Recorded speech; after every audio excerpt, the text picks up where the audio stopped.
If you'd asked me a couple months ago how my marriage was going, I'd probably have shrugged and said, "It's fine. Comfortable." I've been married to Amy for 11 years. Together for 2 more before that. 2 car loans, almost done with the mortgage, a cabin by the lake, and a dog named Rocky who genuinely thought he was the head of the household, and honestly, after what came next, I might agree with him. Work, house chores, weekend barbecues, the usual middle-class American routine. Nothing dramatic. Nothing particularly exciting. But for about 6 months now, little things had started creeping in. At first, I brushed them off. Amy started coming home late from yoga. The kind of late where you wonder if yoga's been renamed happy hour. She bought a new perfume, a little too bold for an office accountant. Her phone was suddenly always face down on the table, locked with a new passcode. But hey, people change, right? Stress, midlife, whatever, maybe a little distance. And to be honest, things in the bedroom had cooled. That unspoken, mutual understanding where nobody says it out loud, but both know, yeah, not great. I'm not the jealous type. Never was. I'm more the let's give it space guy. I didn't snoop, didn't accuse her of anything. Figured we'd get through the rut. And then came that night. One random Wednesday, I came home about an hour early. Client meeting got canceled. No big deal. I walked in. Rocky wagged his tail like I'd been off to war for 3 years, and the house smelled faintly of wine and something floral. Amy's new candle obsession, I thought. She was sitting at the kitchen island, wearing this silk robe I'd bought her for our 10th anniversary. Barefoot, sipping champagne, at 7:30 in the evening. And no, it wasn't our anniversary. It wasn't anyone's birthday. Just an average Wednesday. She looked up from her phone, gave me this weird little smirk, and said, "Hey, we need to talk." Now, I've been married long enough to know that nothing good follows that phrase.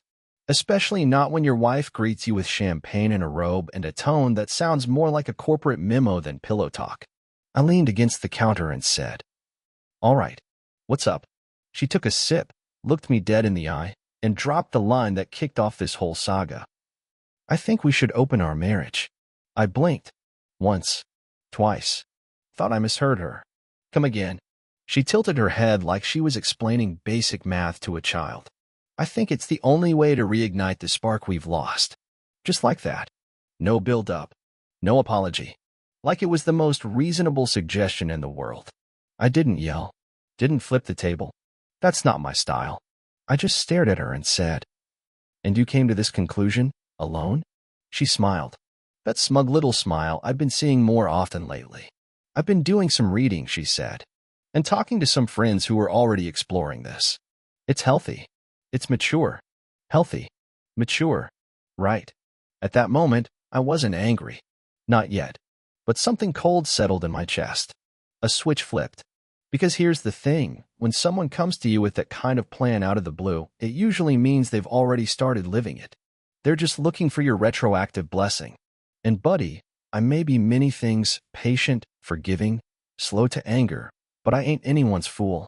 That night, I didn't sleep much. Not because I was stewing in rage. Not because I was heartbroken.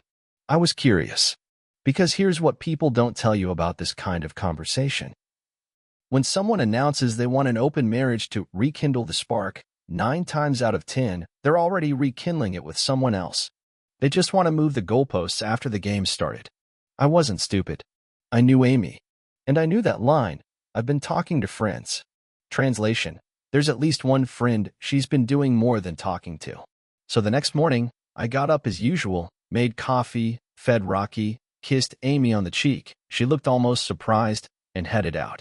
To her, I probably looked like the picture of a supportive husband considering her proposal. But in my head, different ballgame. First stop wasn't work. It was my buddy Kevin's shop. Guy's a tech wizard, runs a small security business. I didn't need spy gadgets. I just needed one thing, how to access backups. See, Amy's phone was locked these days, but the cloud?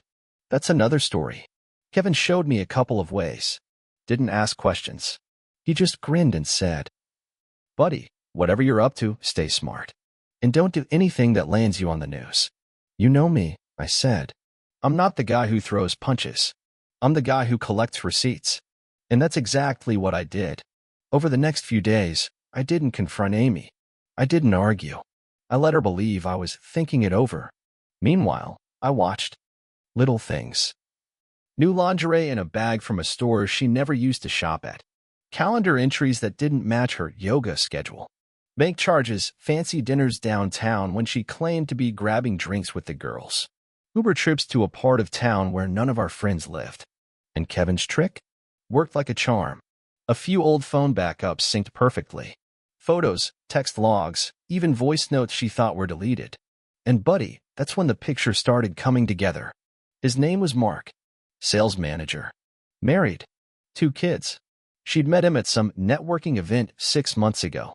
Texts didn't lie. Can't wait to see you Friday night. Mr. Smile. Last night was incredible. Still thinking about you. I wish we didn't have to hide. Oh, really? I thought. So the marriage isn't open yet, but apparently her pants already were.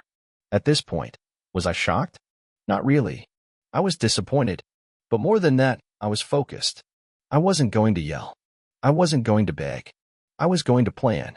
Because here's something Amy forgot. I'm not the kind of guy who folds when things get ugly. I'm the kind of guy who takes a breath and starts laying bricks.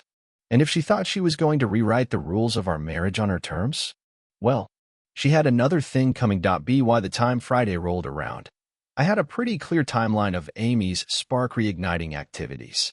It wasn't just a fling. It wasn't a drunken mistake. It was an ongoing, organized, conscious affair. And she'd come to me after the fact with her little, let's open the marriage pitch, as if I'd be too dense to do the math. Now, like I said before, I'm not a man who throws things. I don't scream. I don't post drama on Facebook. But if there's one thing I do have, it's patience. And a very long memory. First thing I did was call my lawyer, Susan.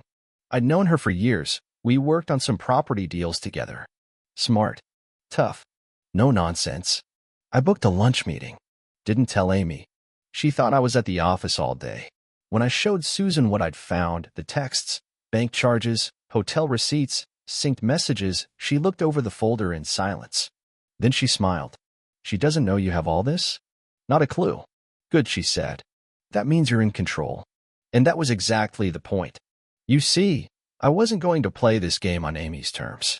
If I'd confronted her right away, she'd cry, spin some "we were drifting apart" story, maybe even try to flip it on me. No thanks. Instead, I started building a quiet exit strategy. Step 1. Financial separation. I opened a new personal account, moved my direct deposit there. I didn't touch our joint savings yet, but I froze any automatic transfers she didn't know about. Step 2. Asset protection. That cabin by the lake? In my name. Bought it before the marriage. Fully paid off. The lawyer confirmed it was safe. The house? Jointly owned, but I put more into it. Documentation in progress. Step 3. Information control. I stopped mentioning work stress. I stopped giving her updates about my day. I became neutral, friendly, polite, but distant. No fights, no suspicion, just enough to let her believe I was considering her proposal. Meanwhile, I dug deeper, started checking her cloud photos. And buddy, that's when the real gold came in. There they were. Selfies in the hotel room. Wine glasses. One video of her laughing in the passenger seat of his car. Timestamped. All while I was supposedly working late. All while she was supposedly finding herself. And here's what really struck me. In those photos, she looked happy. Giddy, even. Not a woman struggling to fix a marriage. Not a wife trying to save a relationship. A woman playing with fire and thinking she wouldn't get burned. By Sunday, I had everything I needed to make a move. And that's when I decided. If Amy wanted an open marriage, I'd give her one. But not the kind she imagined. I'd open the door and let her walk straight into a legal minefield she'd never see coming. Here's where it got clever. I gave Amy exactly what she wanted, or what she thought she wanted. One night over dinner, I finally said, "You know, maybe opening things up isn't such a crazy idea." You should have seen her face. Lit up like a Christmas tree. "Really? You'd be okay exploring this?" "Sure," I said. "Why not? Life's short." And that's when I knew I had her. Because when people think they've won, they get sloppy. They stop covering their tracks. Final touch. The setup event. She started planning her first official night out. Claimed it was just dinner with friends, but I already knew better. She booked a hotel. Didn't even bother to hide it this time. She thought I was on board now. Perfect. That night, while she was exploring her freedom, I'd have two things ready. Keycap 1, the legal papers timestamped for after her event. Keycap 2, a quiet conversation with HR at her company. Anonymous tip, of course. Not out of spite. Out of strategy. Because if Amy wanted to play games, the night of Amy's big freedom dinner came faster than I expected. By now, she wasn't even pretending to feel guilty. She'd spent the afternoon getting her hair done, trying on outfits, and humming some pop song in the bathroom like a teenager before prom. Meanwhile, I was in my home office, calmly going over the final checklist with Susan. Everything's in place, she said. Once you give the word, I'll file first thing Monday. And the employment clause? The morality clause holds. If this becomes public, or even semi-public, her job's at risk. I didn't smile. I didn't gloat. I just said, good. Let's proceed. That evening, around 6:45 p.m., Amy appeared in the doorway of my office, wearing a new dress. Too new, too short, too expensive. I'm heading out, she said casually, like she was running to the grocery store. Have fun, I replied, not looking up from my laptop. She blinked, probably surprised I wasn't jealous or arguing. But I wasn't giving her that satisfaction. She left, and within minutes, I was already at my next move. First, I sent a scheduled email to an anonymous company HR inbox.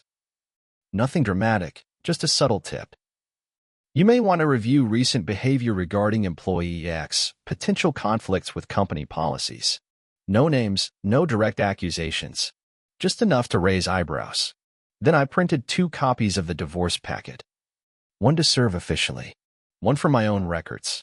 Finally, I prepped the last piece, the video evidence. See, what Amy didn't know was that Kevin, my tech-savvy buddy, had helped me set up a discreet security cam in our living room weeks ago. Just for home monitoring in case of break-ins, you know. And wouldn't you know it? Amy had brought Mark there. More than once. Kissing, laughing, making themselves very, very comfortable on my couch in my house. And tonight, I had reason to believe they'd repeat the pattern. Sure enough, around 9:15 p.m., my phone pinged, motion detected in the living room. I opened the app. There they were, Amy and Mark, wine glasses out, her straddling him like we were in some R-rated rom-com. And with that, I had everything I needed. When she finally stumbled in around 2:30 a.m., barefoot, tipsy, humming again, I was ready. I didn't confront her right then. Didn't yell, didn't even greet her. I simply left a sealed envelope on the kitchen counter. Inside, Keycap 1 divorce papers. Keycap 2 a copy of the relevant employment policy. Keycap 3 a still frame from the security footage, timestamped. The header on the first page? Since you wish to open the marriage, consider this my official acceptance of the offer. At 6 a.m. the next morning, while she was still asleep, I loaded up the truck and drove to the cabin. No fights, no dramatic scene, just clean, surgical removal. An hour into my drive, I got the first text. What is this? Ryan, we need to talk. Please call me. Then another. Then 5 more. I didn't answer. By the time I reached the lake, Susan texted. Filed. You're first on record. HR also acknowledged receipt of the anonymous tip. I sat on the deck with a coffee and watched the sunrise. And for the first time in months, I breathed easy. By the time I got back to the cabin, my phone had blown up. 37 unread texts, 9 missed calls, 3 voicemails, all from Amy. The first few were predictable. What is this? Ryan, you're overreacting. We can fix this. Please don't do this. Then they shifted. You blindsided me. After everything we talked about, you're ruining my career. And finally, I can't believe you'd betray me like this. Betray her. Now that made me laugh out loud. Around noon, Susan called. You'll want to hear this, she said. Turns out, HR didn't just receive my tip, they'd already started moving. Someone had quietly reviewed Amy's work communications. And guess what? More than a few calendar entries, off-site client meetings weren't matching her actual activity.